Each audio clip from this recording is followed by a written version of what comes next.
So crypto divides into two different categories, if you will. There's store value, which is Bitcoin, right? Bitcoin, I don't care what the maxi says, Bitcoin's worth what somebody will pay for it. You know what the maximum number of Bitcoins out there are going to be, right? 21 million. Mm-hmm. That's it, right? And that's a good thing, but you've got to have people who want to own it and hold it in order for the price to go up. Yeah. And what happened when everybody was buying it? Price went up. It's a store of value. It's driven by supply and demand. I think it'll replace a lot of gold holders, people, who in the past have owned gold, and because no one owns physical gold. It's really just a digital transaction anyways. And Bitcoin's a better version of that than gold. Yeah. So I think Bitcoin's going to be okay, but where the price is going to go and when, it's just supply and demand. What about Ethereum? Ethereum, I like the best. Right? Oh, me too. But why? So Ethereum is driven by utility, right? A reason to use it. Bitcoin maxis will tell you that there's the Lightning Network, and you can do transfers, money transfers around the world, and that's true, right? But there's a site called cryptofees.info, right? And that tells you how much in transaction fees the network is actually generated. So you know how busy it is and how whether people are paying gas fees for transaction. And you can see on Bitcoin, it's been going down, not up. Yeah. And on Ethereum, it's the same way, but there's millions of dollars worth of transactions that take place there.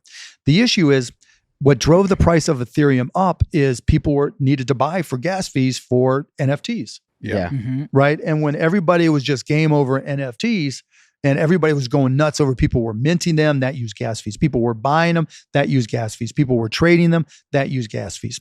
And so that utility is what helped push Ethereum up. Right. Once, the number of NFT transactions started to fall, then there weren't any natural buyers. And then it was the same, play to earn, is not going to work the way it's structured right now. So you need something that's going to be an application.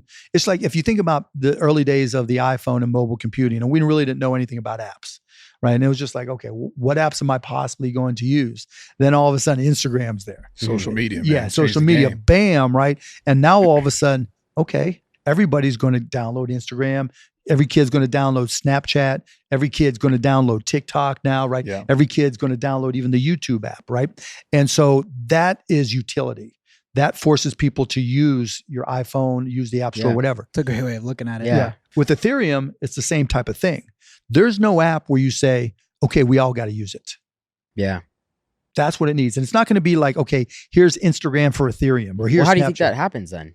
Somebody just has a smart idea. They create it. Right. Like more people got to was driving it up the whole time. Right. And I'm an investor in OpenSea, and it's been great. Yeah. Right. Mm-hmm. But, and then play to earn, I'm an investor in Axie Infinity, Mavis, and I think they messed it up. Right. And they kind of got hurt because they got hacked. And so it's not fully fair. But, you've got to have a reason for people to buy the token, whether it's Ethereum or another one, other than just speculation. Sure. Because when the speculators leave, it's like Dogecoin. Dogecoin's fun. Right? Dogecoin is kind of the starter drug for crypto. Mm-hmm. It's cheap, easy, maybe cheap. Funny. When people were buying and trading Dogecoin a lot, we were making thousands of dollars a week, 10,000 a week here and there, right? So it was real money for us. But at the same time, once people stop speculating on it, people lost kind of the vibe for it. Right. And the novelty in it. Yeah. And then it's novelty, but like, I got, back when it was under a penny, my 12-year, back then he was like 9. He was like, oh, we got to buy Dogecoin on Robinhood. But it was his way to start. Yeah. What's that? Your kid? But yeah, now he's not supposed to because he wasn't 18 or whatever, but I hooked him up. That's so spent funny. $11 or whatever. He's into that young? Yeah. And now he set up, he took his PC that he has for school and he mines Ethereum on it. And he's like, well, I don't think the Ethereum 2.0 is going to happen. So I'm going to keep how old is this kid? Now he's 12. Wow. He's got a wizard. Yeah, he's not a crypto wizard, but he knows where the money is. Like that's crazy. This kid's growing up like around crypto now. It's totally different. Like me, he sees me trying to make money and just being an entrepreneurial. So he likes being entrepreneurial. Yeah. But in crypto in general, you need a reason to buy the token. Right. And if it's just for speculation, it's going to go up and down. It's probably going to disappear at some point because 95% of the blockchains are going to go. Mm-hmm. There's just no reason for them to exist. But overall, you think Ethereum, Bitcoin? I think Ethereum, Bitcoin will survive. I just don't know what the price is going to be and when. Right. And I do think with Ethereum, with smart contracts, like the reason I got excited about Ethereum, I went in and I just said, okay, what's all this buzz about an NFT, right? And so I went and put in an NFT, and as I'm setting it up and getting ready to mint one, one little field said royalties, right? Because when you mint an NFT and you set a royalty percentage, 5, 10, 20, whatever percent, and then it gets resold, you get paid a royalty. Yeah. Right. Mm-hmm. There's nothing else in media that allows you to do that. Yeah, it's pretty crazy.